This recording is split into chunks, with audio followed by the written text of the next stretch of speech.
impact that the Estes had, but that could be primarily because of how shut down Venus was. Now, this is a risky pick, the Farsa as well as the Estes, into a Cho game where we saw Luis just really pop off, and he's so good at that targeting that these two heroes, these two people, are going to be the main targets for RRQ Akira to take down first.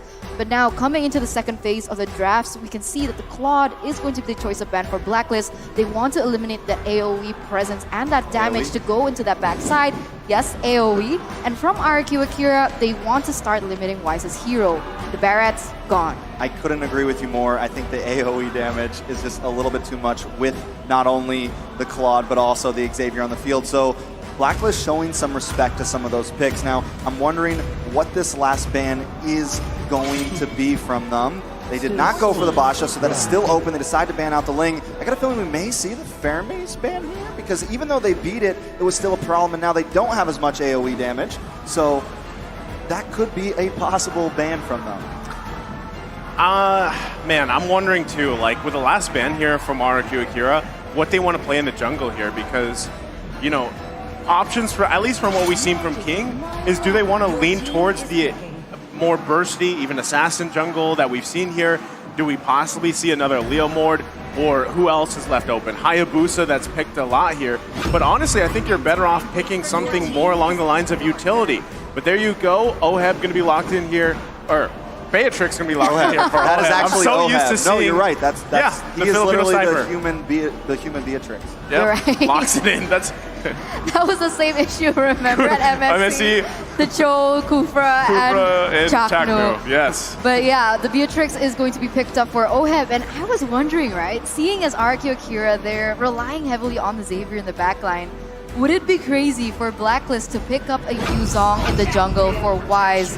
But before we get into that, we're going to see the last two picks to round out the drafts that RRQ Akira want to bring to the table. And once again, the Baxia, like you guys actually predicted before, as well as the Irithel. So they're relying on that extra movement speed as well from the Irithel, and they're trying to run them down. Maybe go in for Heavy dive, Heavy right? dive, Yeah, heavy right. dive composition for sure. And this is kind of what they did last time.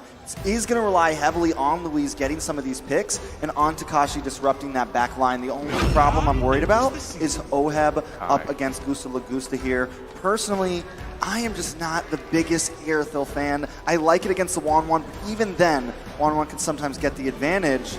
So I'm a little iffy about it, but we do see as a final lock in there, that is the Akai. Guessing it's going to be in the jungle. How do you feel about it, Nice? I think Akai's probably your best choice here because you needed that utility. You're going against a Baksha again, and so now you're going to see these two junglers pretty much just taking the Demon Slayer emblems and fighting for objectives, right? That's kind of going to be the trend here for this game number 4 ahead of us. But also still, yeah, you have a lot of burst potential. You have the sustain. If Oheb can farm up and just kind of go in vacation mode, Blacklist International will be in a good position. But RRQ Akira, like we saw them do the previous game, they've got similar picks, right? They can still work around it. They can still force Blacklist International to follow their tempo.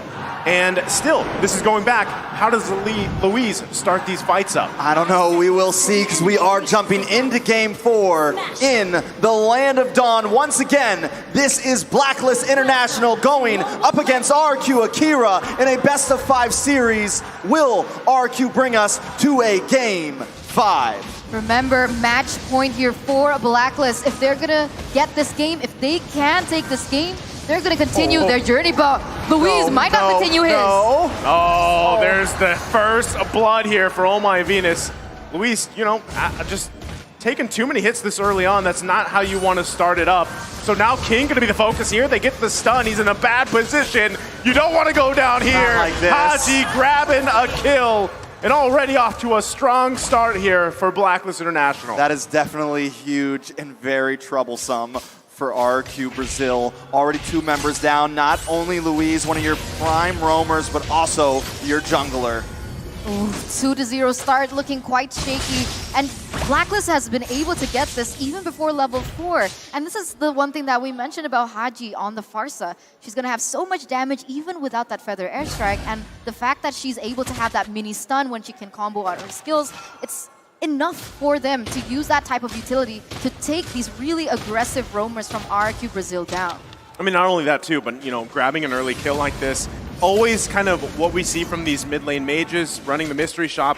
They get early kills, it gets even more devastating. And when you're talking about someone specifically like Farsa, who the burst damage is already there pretty early on in comparison to Xavier, who needs a little bit more time to build up here, that's going to be pretty devastating here. Very, very devastating. And on top of that, like you mentioned, the Farsa, there's just so much movement. And once BLACKLIST gets a little bit of a lead like this, it's going to be very reminiscent of game one. They're going to be hyper aggressive. They don't need to rubber band. They're just going to come in hard and fast. Well, Haji going to wings by wings. Should be just fine here. Now, position-wise, it looks like they're both still going to fight for the turtle here. King going to be taking quite a bit of damage, and like the final blow comes out. Edward looking for the kill. King, though, able to secure the turtle under the nose of Wise as they still continue on. Dawning Light going to come out here, but Wise and Takashi stuck together. Wise falling, Luis with the kill, able to pick one up themselves. Wade the Dragon comes out too. Back and forth they go. Now it's Luis on the run. Still going to be chased down here. Can't bob and weave out of there. Trying to run for the hills. Edward on the hunt. It's Luis, but can't get away. Edward able to grab the kill. He was so close to escaping, but unfortunately at the last moment, even before King was able to help him out, he had to get taken down. Now BLACKLIST with the 1,000 gold lead, but Haji in the mid side, he's gonna get taken down, and a really good trade for RRQ Brazil, as now they're gonna center their focus onto the next control on the map. Taking a look at these items now, we are seeing OHEB with a nice advantage, very close to already getting that Blade of Despair in. Everyone else, pretty typical. The only major thing we have to look at is Edward with a slight gold advantage. Overall, though, in the gold lane, things are at a standstill, so that is one thing that Brazil does have going for them here. The gold lead has not escaped too much, only 600 gold, still 40 seconds until the turtle, so I wouldn't count Brazil out just yet.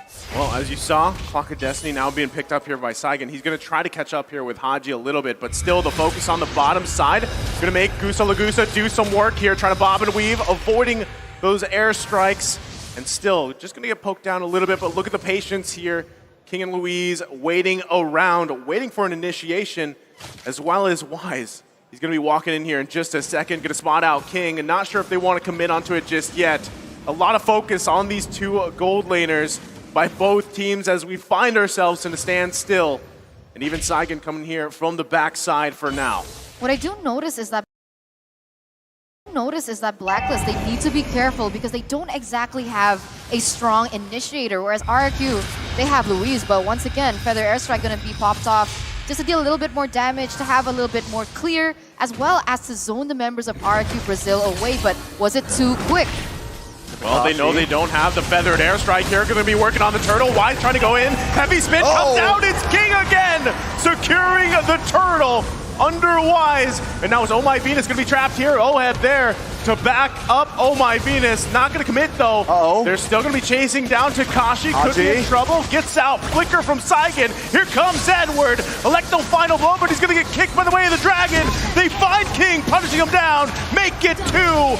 BLACKLIST International punishing RRQ Akira. This is definitely very troublesome. Saigon trying to do something there, but BLACKLIST does not want to give this up just yet. It does seem like finally they're going to back off, but not until they push Brazil all the way back to their base. And at this point, BLACKLIST is just going to start hunting, taking out some of their jungle and feeding off of Brazil's own resources. I mean, Farsa has been so huge in all of these skirmishes, right? And if we take a look at the sub-emblems, we see that she's going for more penetration, and even without those core items earlier on, she only has the Clock of Destiny, if I'm not mistaken. Without the Winter Truncheon, she's already dealing that much damage. So imagine the Winter Truncheon coming through. She has more damage from, let's say, the Holy Crystal if they want to be crazy about it. That's just so much magic damage that they need to be able to get free. Whereas when we look at RRQ Brazil, with the way they're going for these team fights, Luis is primarily just trying to protect Gusta Lagusta, and therefore he's unable to make those plays into the back line to eliminate these threats like Haji.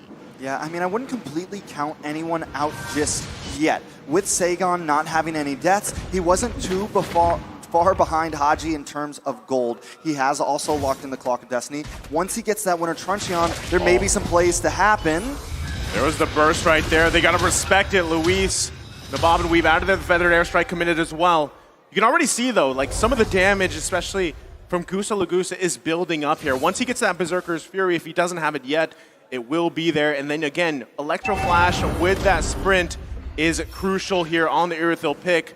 Conceal play gonna come out. Luis on the hunt, flickers in. Oheb able to dodge it, but King also gonna miss. They're gonna find Haji. He wings by wings out, and now it's BLACKLIST International on the hunt here. Still, RRQ Akira gonna back off. Edward there though in the bush. Wise working on the turtle for now. RRQ Akira, this is gonna be very tough to fight. Saigon still waiting for that dawning light to be available. The Takashi goes in here. Now the turtle's still going to be worked on, everything being committed. Wise with a heavy spin, able to secure the turtle, pushing everybody back. Takashi, though, deep into enemy territory. Can he get away from this one? It's 4 members of BLACKLIST International, and you can't get away from that, Takashi.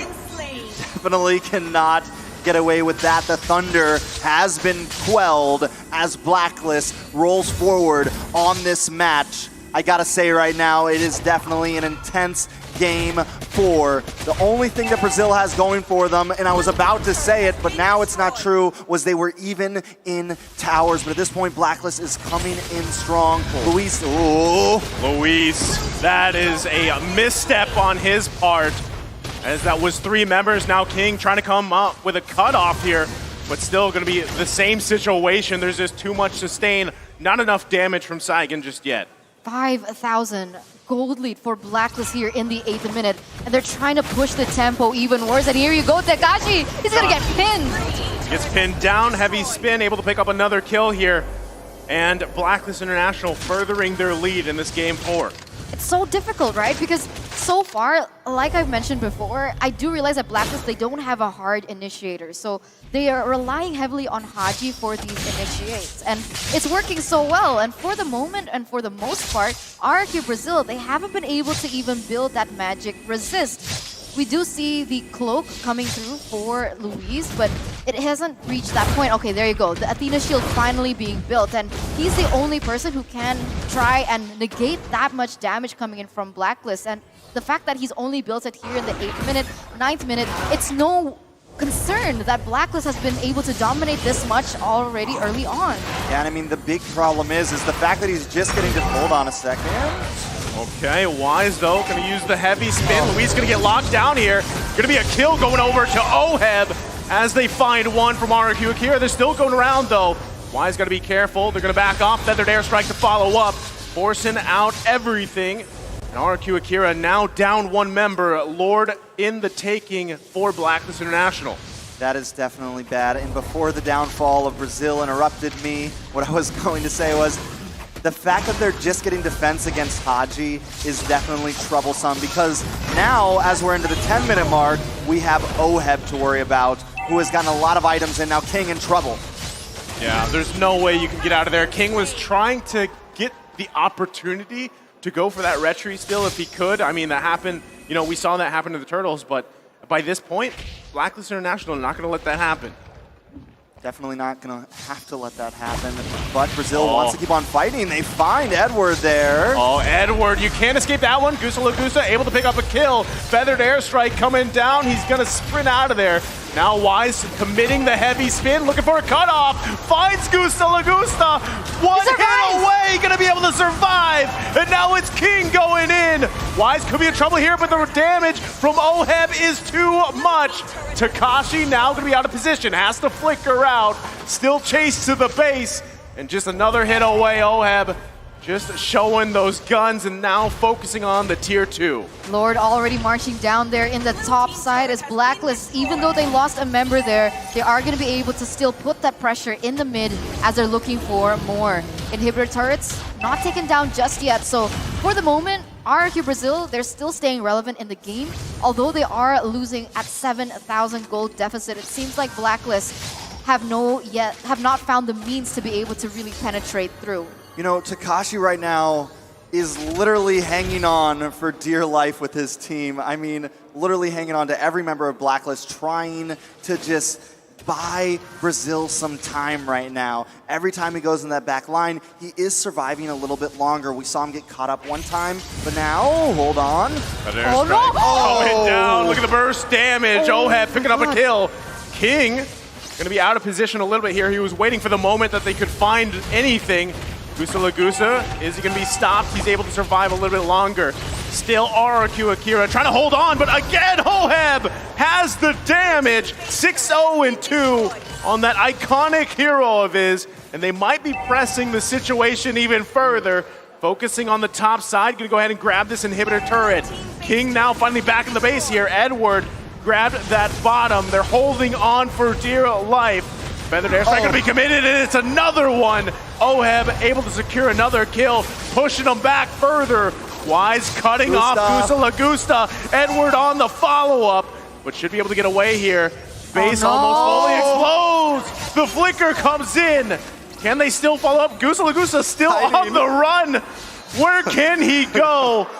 BLACKLIST So much International time. on the hunt here. He's buying time, but at what cost? Still going, can't get the kill. Haji to clean up. Definitely a valiant effort, though, and at least he pulls BLACKLIST away from the base, and he does buy time, in fact, but just enough time for the Lord to be back on the map into the hands of BLACKLIST. But I gotta say, right, that was genius. Because if he didn't pull that, they would have ended that game. But RRQ Brazil, with that play from Gusa Lagusta, they're going to be able to prolong and try and recalibrate themselves, recalibrate their mentality of what exactly type of gameplay that they want to go for here, even though BLACKLIST is going to be able to get this next Enhanced Lord. But looking at the items, things are looking quite bleak, right? I mean, the problem is, Gusa Lagusta, she has her items, right? You already have the crit, you have the attack speed, but the problem is because of that range, because of how big that Farsa's ultimate is, he can't get close enough to deal the damage, and it must be so frustrating. Yeah, definitely very frustrating, especially the fact that Luis can't get in there to help at all, right? Every time he goes in, he's getting melted down, but the question on everybody's mind, can they defend this push? Well, they're going to have to deal with it as Lord in the mid lane. Flicker's coming in. Takashi trying to make a play, buy some time and some space. They're still going at Edward in the backside with Electro final blow. Dawning Light to follow up. It's not enough. Oheb does fall, but Gusa Lagusta as well. Both gold laners are down. Still the action ensues as Haji grabs a double. Takashi once again all alone here. Now Edward trying to push in the waves. Takashi trying to buy time. 3 versus 1 in the jungle. They just can't get this guy off of him. And Edward, look at the end of the game. Electro final blow comes out. Feathered airstrike. Look at the time. Takashi finally falls. And BLACKLIST International one step closer to making history as they take the series. What are the Brazilian kings to the queen herself? BLACKLIST International with a stellar performance. They have sent RRQ Akira crawling back down to the lower brackets. Definitely back to the lower bracket. I've liked to set it before, but it doesn't feel like a comeback bracket right now, but it still was a valiant effort by RRQ Akira. But tonight, BLACKLIST reigns supreme on the stage, putting on a great and stellar performance. Man, Takashi was doing work on that glue as much as he could, but I mean, little by little, that gold lead just got out of hand. I mean, RRQ Akira held on for as long as they could, but one after another, again, they didn't get to set their tempo. They didn't get to set the pace that they wanted to, and BLACKLIST International is just a team that really will punish that. So, again, good try here for RRQ Akira, but the defending champions able to prevail. Don't forget though, it's not over yet, Not over right? yet. For everyone, all of you watching into the audience, at home, on live, don't forget that RRQ Akira, they still have the chance to come back out of this alive. They're going to the lower brackets, which means they have a lot more time to learn. And remember, like we keep mentioning over and over, L is not for lose. It's for learn, and but the